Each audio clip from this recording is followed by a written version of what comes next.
Hello there and welcome to the Squirrel Heat YouTube channel, and I'm going to be previewing Liverpool versus Watford, which will be at Anfield on Saturday. Now, this preview is a little bit earlier in the week than I would normally do it, just because I kind of want to see if I can get a little bit more engagement from people. I think doing it on the day or the day before of the match, maybe not giving people enough time to actually check out the video. So, I'm going to do that, but first of all, it's something I've been pondering for a while, and just a question that I wanted to ask, any of you.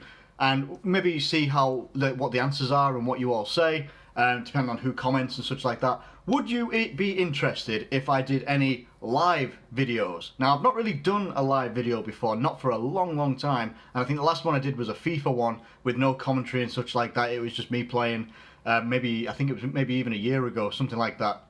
And just something that I'm wondering about, whether it could be live reaction after a match. So say maybe not this week, because I think we're quite. I'll probably get a reaction out on the Saturday, but it'll be a bit later on, quite busy before and after the game. But it is an option that we could possibly bring in about going live. Would you be a fan of that? And if so, what sort of times would you be looking at for me to go live? Because I'm not going to try and assume that everybody's from the UK, okay? Some of you might be from the UK, some of you might be from, further afield, abroad, anything like that. Is there a time that would be good to maybe go live that maybe fits in around my working times and such like that as well? Let me know in the comments below if you'd be interested in me doing any live videos. Now, let's get straight into Liverpool versus Watford. Now, Liverpool versus Watford, important game. Probably got more importance on it than it would have if we'd got a positive result out of Manchester United. Unfortunately, we didn't. Now, we lost that one 2-1. And if I'm right in saying so, I do believe that is only our fourth loss of this season. For the other losses coming to Tottenham, I think Swansea was in the league as well. Who else did we lose to? Man City, we got absolutely pasted by 5-0, and we got beat by Manchester United. Now, I've said in my other video that the reaction to the Man United game and everything like that, and I've said it's not all doom and gloom like people are saying. There are some websites out there, some that I have enjoyed in the past, like thisisanfield.com and such like that, saying that it was a really big setback, it's really disappointing, this, that and the other. And yes, it's obviously disappointing to lose to Manchester United, but it was an okay performance on the whole. The first 60 minutes of that game, we weren't in it. Now, I say the first 60 minutes, a lot of people tell me that I've spoken to in real life, and I say real life because obviously this is just me talking to you out there, and they're telling me that, yeah, it was after half-time we started to pile the pressure on, and I do agree with that, but I still think that until Lallana came on and actually gave us a creative spark, nothing really was going for us in that game. And that is something that we have to really take advantage of against Watford. Now, Watford are just coming up after being beaten by Arsenal, and beaten pretty handily, it's got to be said. They got a penalty in that game. Petr Cech saved his first penalty at Arsenal, which I can't remember how long Petr Cech's been at Arsenal, but that's quite amazing. I think he's faced like 16 penalties, and that was the first one that he saved. They couldn't even get that out of it, and that could have actually maybe turned the game for them. I think it was 2-0 at that point as well. Arsenal were all over them in pretty much all respects. They contained well. They didn't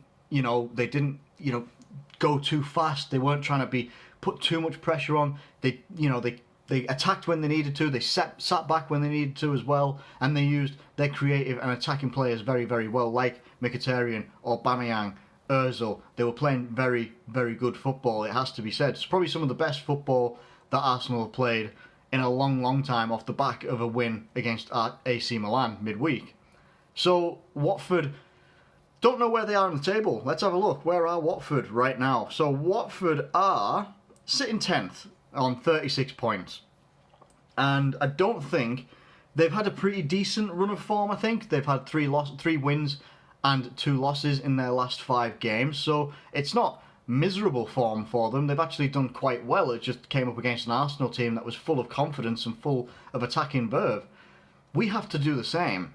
Now, we have to make sure that second half performance that we had against Manchester United, we need to go and do that for a full 90 against everybody in these remaining games. Everybody. We have to take it to Watford. But we also need to make sure that our defence is much more disciplined than it was at the weekend. We were much better in the second half. I do admit that we were. First half, I do you know, there was a little bit of blame, in my opinion, for Alexander-Arnold. But in my opinion, Lovren takes the brunt of that. And I know I've been in on Lovren in the past. But this isn't just a case of going in hard on Lovren. Lovren just should not have broke the back four. He should have stayed in a line. And you probably see those attacks by Rashford being nullified a lot better, in my opinion, anyway. Maybe that sees Lovren come out of the team for this one. And I imagine it might. I think you might see a switch of the two. I think you might see Alexander-Arnold come out of right back and Joe Gomez will go in as right back.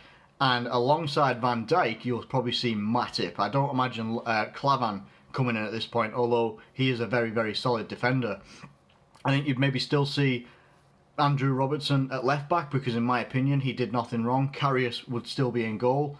Emre Can, probably Henderson, Milner. Only one that I'd maybe switch out there would be possibly, I don't know, Henderson for Wijnaldum, Milner for Wijnaldum. I'm not sure. Let me know what you think of that one in the comments below. I think for me, I would go with Wijnaldum, Henderson, and Can, Milner to be on the bench. Maybe controversial, but I think it would be telling. I don't think Henderson was missing against Man United, wasn't he? So hopefully he's actually going to be fit. Otherwise, I'd probably expect to see maybe.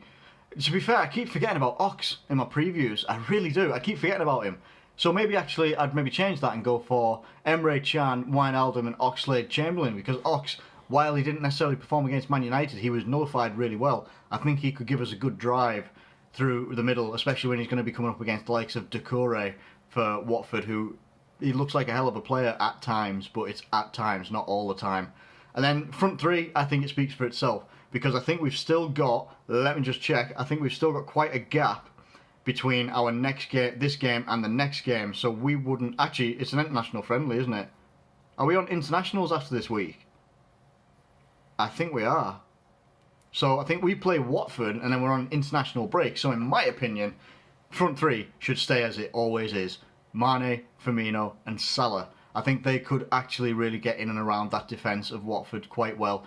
You think Aubameyang has hellish pace for Arsenal. You think Mkhitaryan's got alright pace, but he's very creative.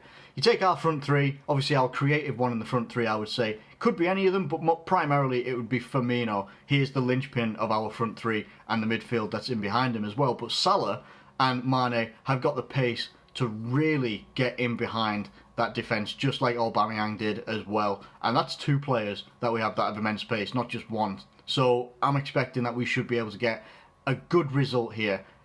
More importantly, we need a good result here. We really do.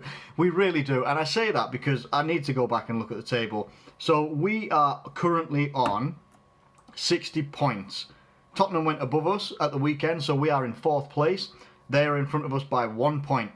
Behind us is Chelsea, who are 4 points away. So technically, we can afford to draw and lose a game and still be in front of Chelsea, which is a nice buffer, but I don't want to be testing that buffer so early on. I really don't. We've still got another. This is going to be after the Watford game. We'll have 7 games left. That's what I was trying to say.